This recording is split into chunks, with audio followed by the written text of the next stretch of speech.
Thomas and the Trucks. Thomas used to grumble in the shed at night.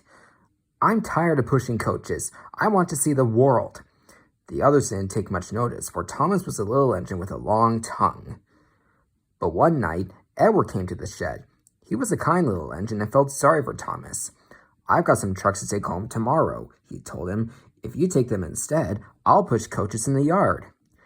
"Thank you," said Thomas. "That will be nice." So they asked their drivers the next morning, and when they said yes, Thomas ran happily to find the trucks. Now, trucks are silly and noisy. They talk a lot and don't attend to what they are doing.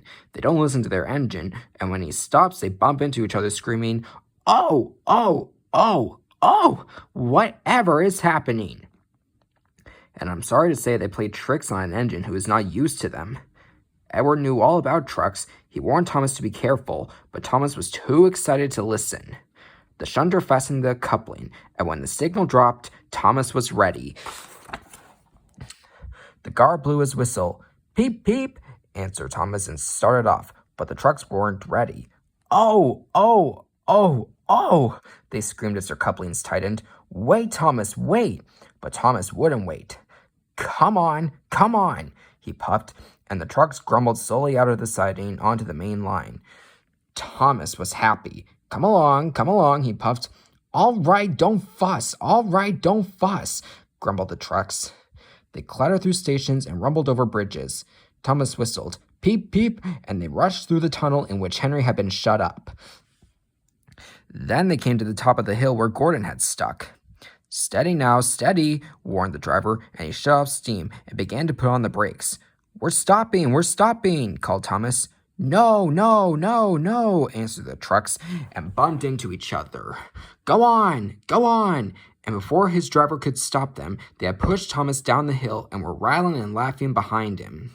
Poor Thomas tried hard to stop them from making him go too fast. Stop pushing, he hissed, but the trucks would not stop. Go on, they giggled in their silly way. He was glad when they got to the bottom. Then he saw in front the place where they had to stop.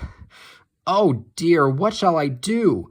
They rattled through the station, and luckily the line was clear as they swerved into the goods yard. Oh! groaned Thomas as his brakes held fast and he skidded along the rails. I must stop! And he shut his eyes tight.